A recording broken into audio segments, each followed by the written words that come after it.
think you're muted. So sorry. No, So you're good. for today's lab, we're going to focus on Lab3. So it's a totally new lab, and similar, we have 2 weeks for that. So for this week, we're only gonna focus on the first part. And also, Lab3 is about raster data, so it's a little bit different from previous data, which we use vector data. So let me just share my screen for now.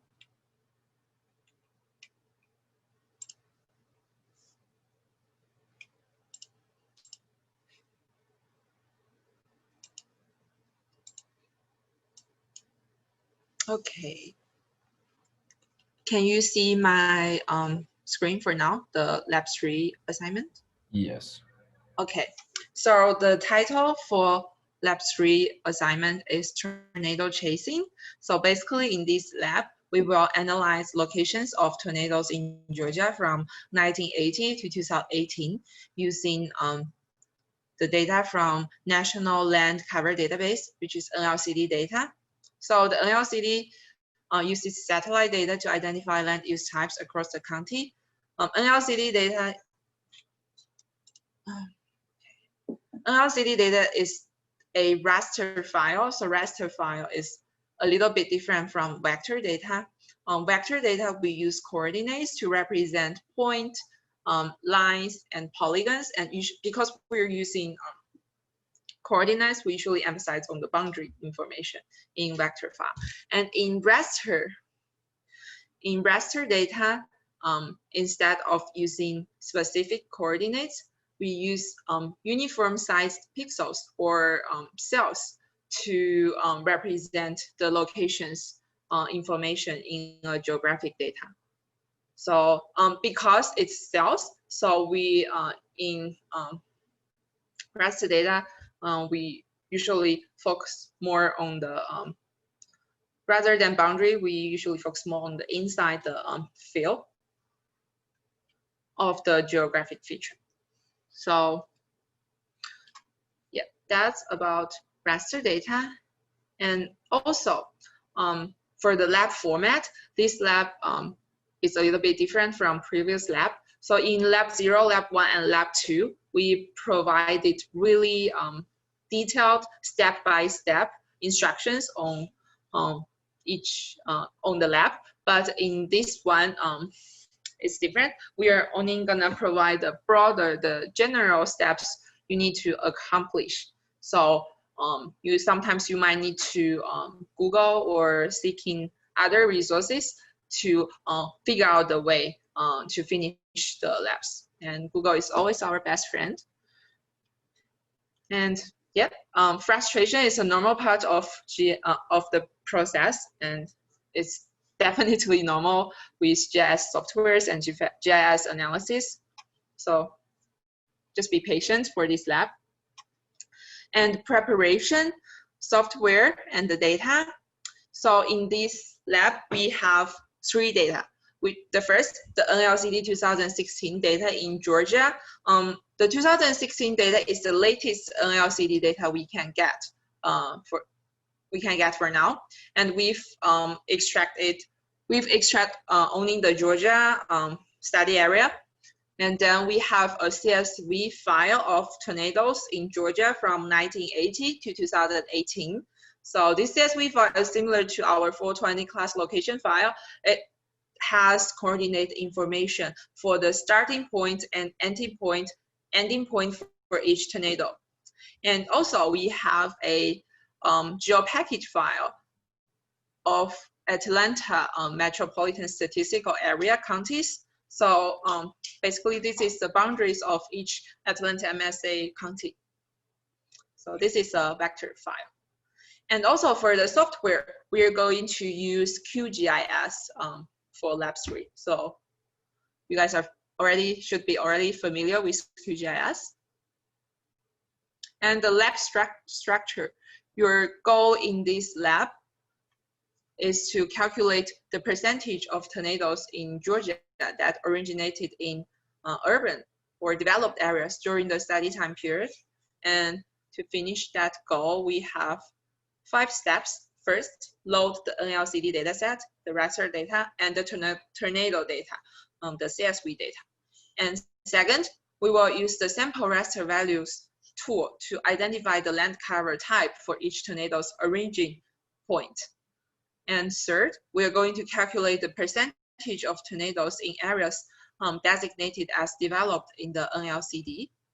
And fourth, we're going to count the number of tornadoes in each Atlanta MSA county using a spatial join. And the last, we were going to make a print CarPlus map showing the number of tornadoes per county.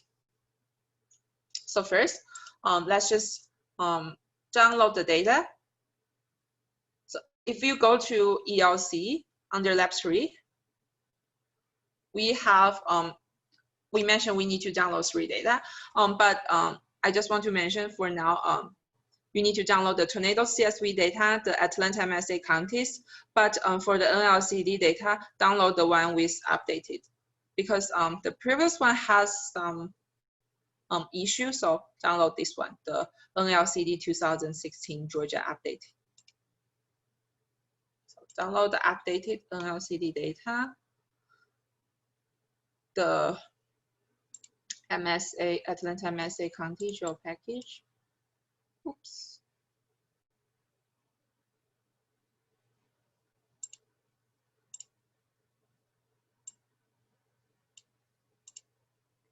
And download the CSV file. Once you download this 3 file,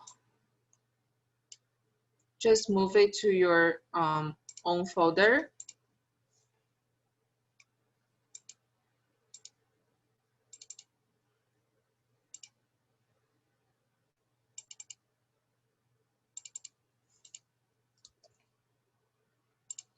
And remember, the NLCD 2016 Georgia updated file is a zipped file, so you need to unzip it. So right click, 7-zip, and extract to. Okay. Once you unzip that file, you should see 2 files in this folder. One is a TIFF file and one is an XML document. So the TIFF file is the major data, the major NLCD data we're going to use, and the format, the TIFF or GeoTIFF, is the most common formats we use for raster data. Okay. Any questions so far? Any problems with downloading the data? Good. Okay. Then let's move to the first steps of our Lab3. Load the NLCD data and the tornado data. And as I said, we're going to use QGIS. So let's just open QGIS.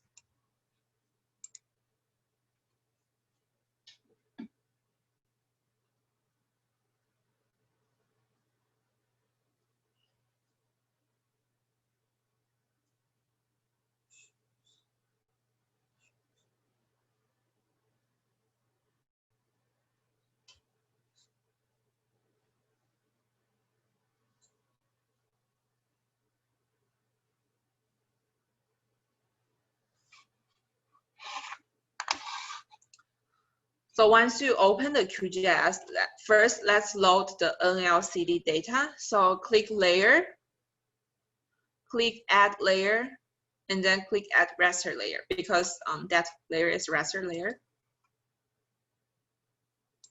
Once you have the Data Source Manager window, click the 3 dots of the raster data sets, and then browse to your own folder. Click the one with TIFF formats, with the TIFF file type, not the XML one. And then click Open, and then click Add. Then you can close. So once you load that NLCD 2016 Georgia data to your QGIS, you should see this map of Georgia.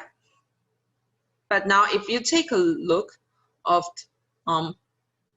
bottom right corner, it's unknown in CRS. So let's first change the coordinate system of our project first.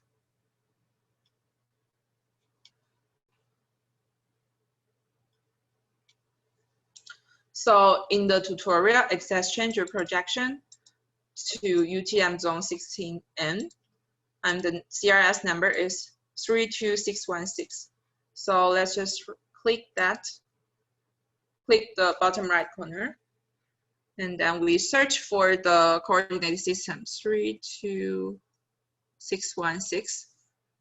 So it should be WGS84 UTM zone 16N. So that's the coordinate, the projected coordinate system we're going to use. Click that, click apply, and then click OK.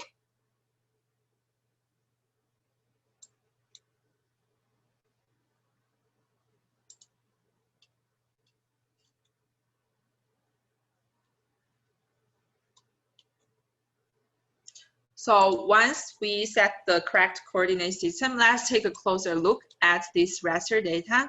So as I said, in raster data, it's different from vector. It uses different cells, square cells, or pixels to represent our geographic features. And in this case, in this NLCD data, you see it has different colors. Those different colors means those pixels has different value. And in NLCD data, this value represent different land cover types. So if you just zoom to one of the pixels you're interested, so for example, some red area, use the identify tool that we've used in Lab3. Click the identify features tool, and you can just click any pixel. Once you click that pixel on the right, on the identify result, you can see it has a value associated with band 1. So for example, for that feature or that pixel, I just click identify, the value is 24. And if I click somewhere green, the value changed to 41. So this value represent different land cover types.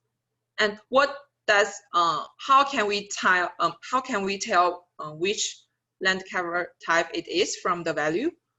To do that, we can take a look at the metadata. So in the assignment tutorial, under this screenshot of the map, there's a link.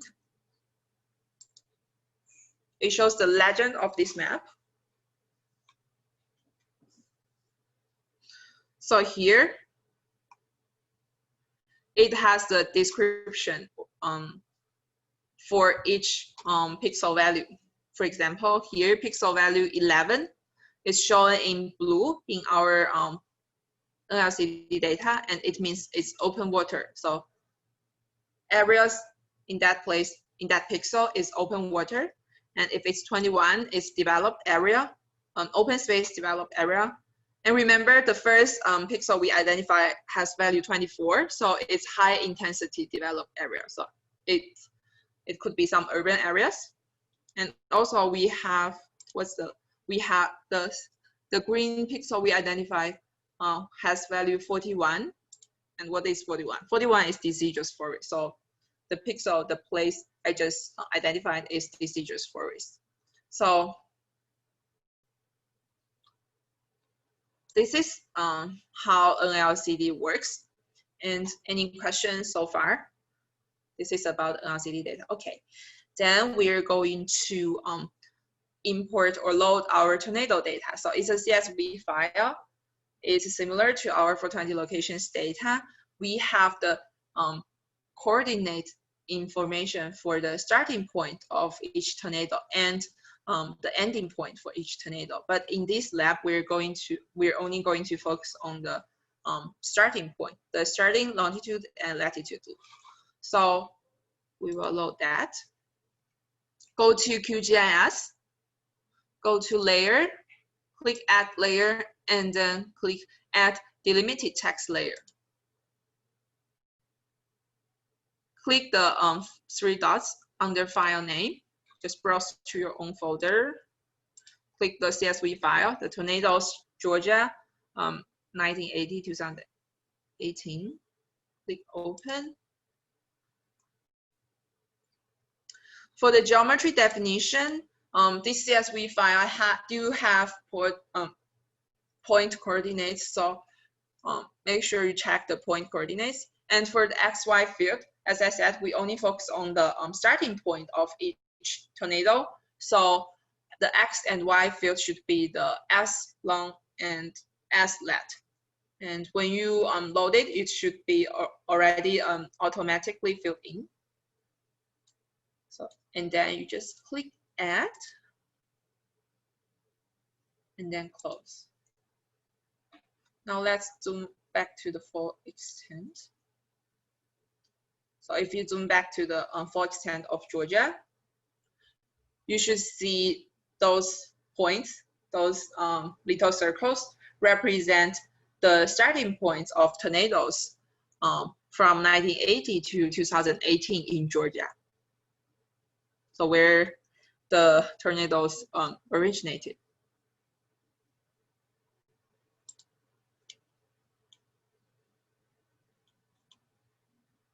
Okay, so that's for part 1.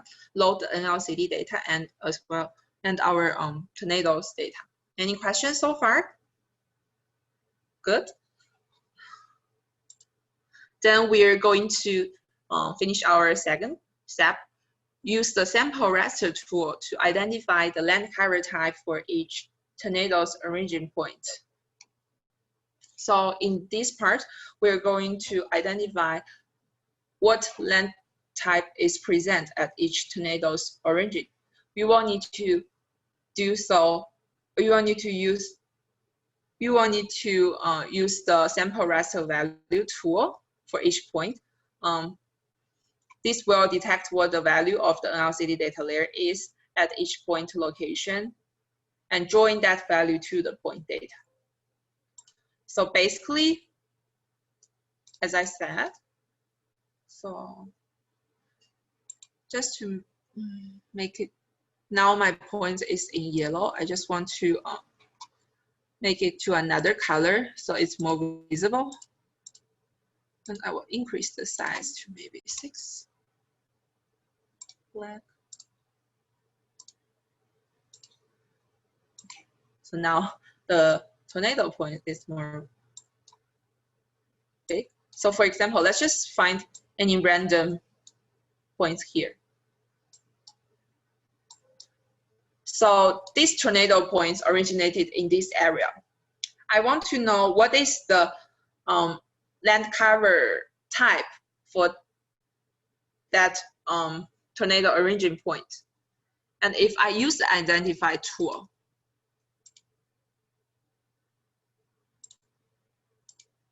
it will tell me the land cover type is value 43, which is mixed forest. But we have so many, all of these points in Georgia, tornado points in Georgia. You cannot just identify each one individually.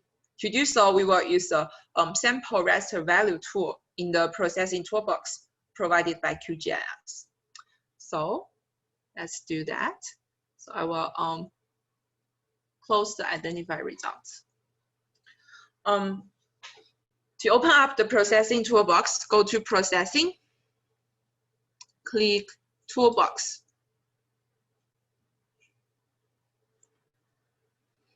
And once you click that, you should see your processing toolbox on the right. And the tool name is sample raster values. So you can just type in the tool name in the search box. When you type in the name, you should see the result of the search. And we have this tool called sample raster values. It's under the raster analysis categories. So you can just click that tool. And in the sample raster values tool window, under parameters tab, the input point layer, the point that we want to sample the value is the tornado data, right? So click the tornado layer. It should be automatically filled in. And for the raster layer to sample, so the raster layer that we need to identify the value from is the NLCD 2016 Georgia raster file. And the output column prefix is our value. So when we identify the value from the raster data, the output will be in a new column called R value. And for the sampled points, now the default you can see is create temporary layer, which means when you run the process, it will create a temporary file of a temporary layer of the process result. For this project, you can work on that temporary layer, but if you close your project and open it next time, the temporary file won't be there anymore. So the way I usually do, you can just keep it as temporary file, but I usually just prefer to save it to another file so it's safer, so I can open it again next time. So I will just click the 3 dots, click Save to File, and I will just maybe call it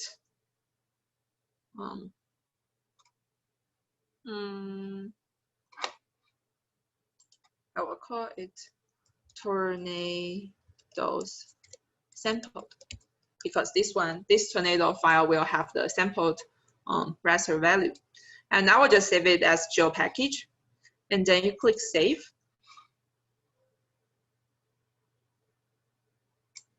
Once you've filled in all the parameters, just click Run. Okay. When the toolbox is running, it will show the log in the log tab. Once it's finished, you should see algorithm sample raster values finished, and then you can close your toolbox. And now it should be on the left of your table of contents. The layer should be automatically added to your project. But now you can see it because the original tornado layer is on top, and I have increased the size of it. So I will just uncheck the original tornado. I will uncheck the original tornado file. And now you can just see the tornado sample layer. And if you right click that layer with the sampled value, open attribute table,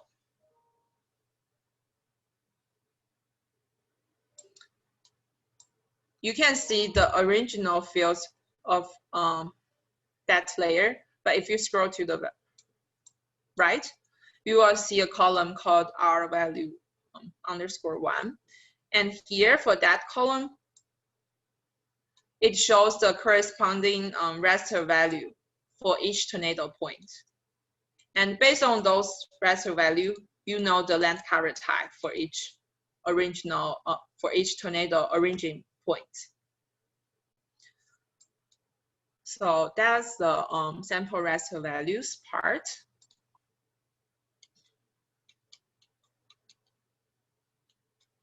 So it's also in the tutorial. So any questions so far for that part? Good, okay. And then the last part for today is calculate the percentage of tornadoes in areas designated as developed in the NLCD data. So here we know the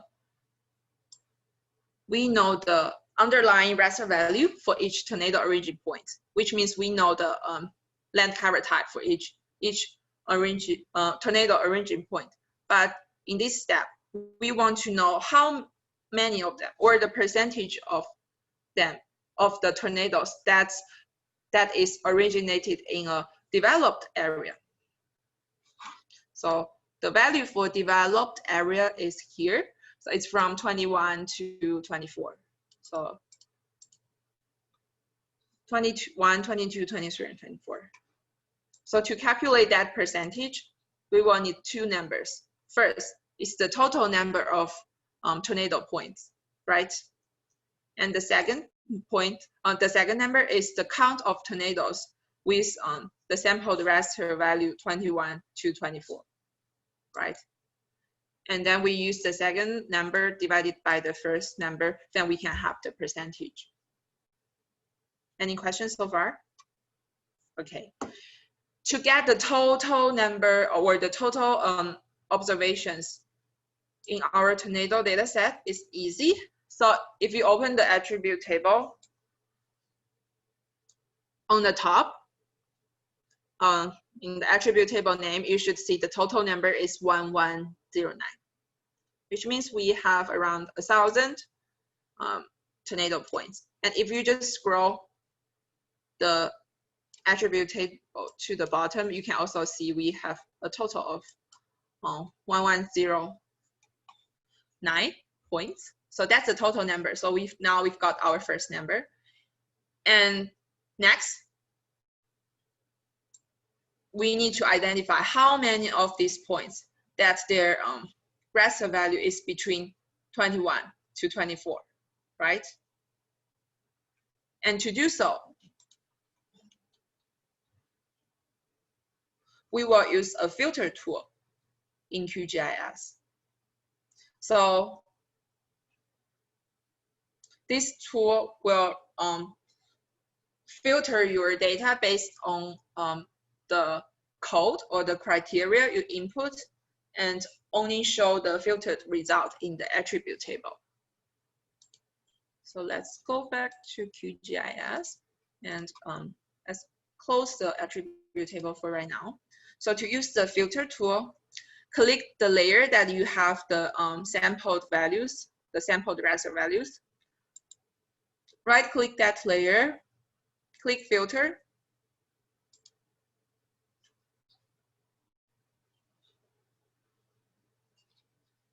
And here is the window.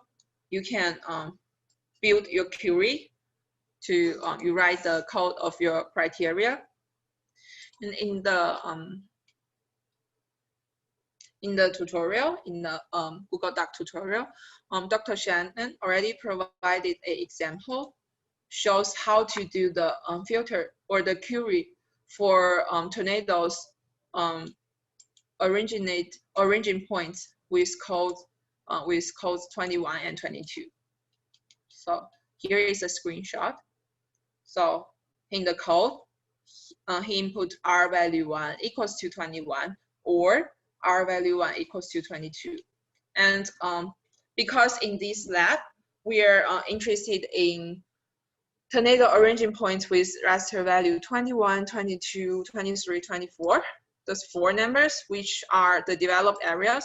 So this code is not exactly what we want. We need to adapt this code. So we need to adapt this code. So we include codes 21, 22, 23, and 24 in our filter. So how to adapt that? First, let's figure out how to input the code. So under the fields, it shows all the variable name or the field name in your data set. If you double click the field, if you double click the field, the field name should automatically show up in the expression box. And in this case, we want the R value to be equals to 21 or equals to 22 or equals to 23 or equals 20 or equals to 24. So you just, and then, so once you have the variable name, just click operator equals to 21. And we use OR operator to connect each expression. So OR, and then you click OR. And then put a similar expression again, R value 1 equals to 22.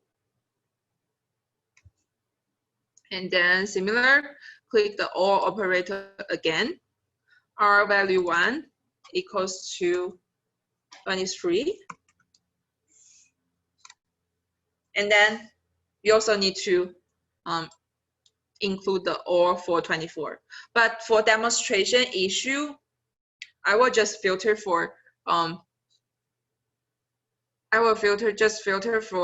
tornado points originated with raster value 21, 22, and 23. But make sure in your assignment you filter for 21, 22, 23, and 24.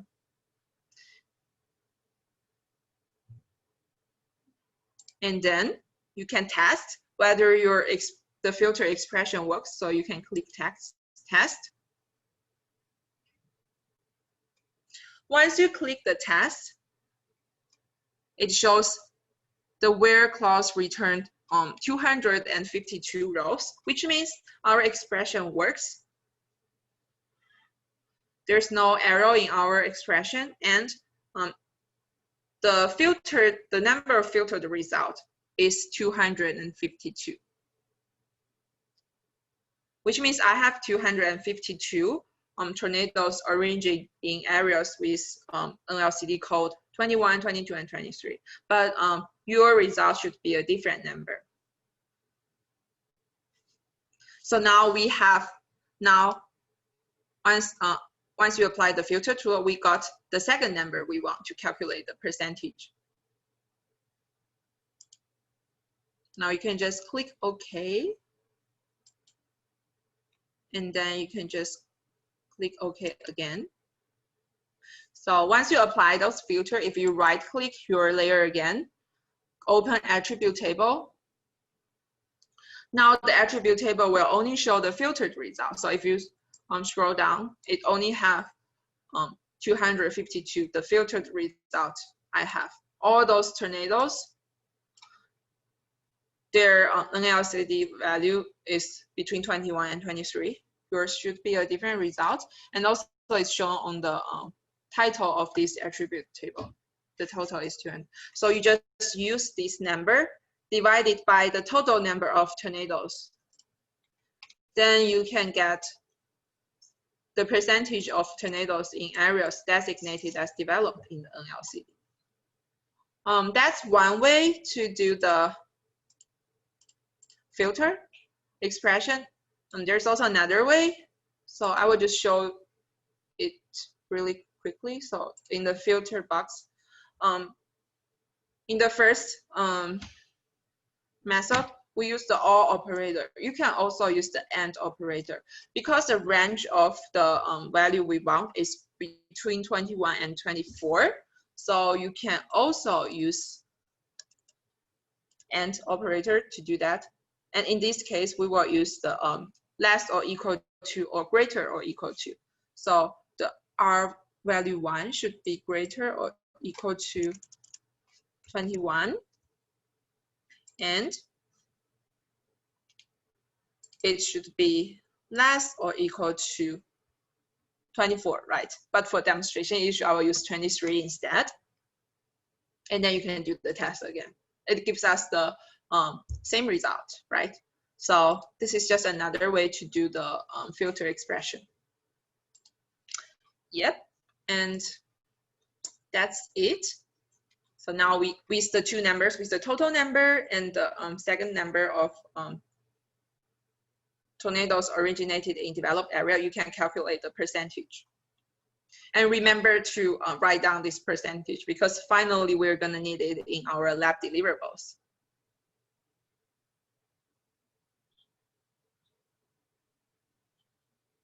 So that's all we need to do for today's lab. Now you can just go back to your QGIS and save your project. Just save it as Lab3. Click save. So you can open it next time or next week. Okay, that's all for today. Any questions so far? Any questions for today's part? No, thank you so much. Okay. If don't have question, you're free to go. Thank you. Mhm.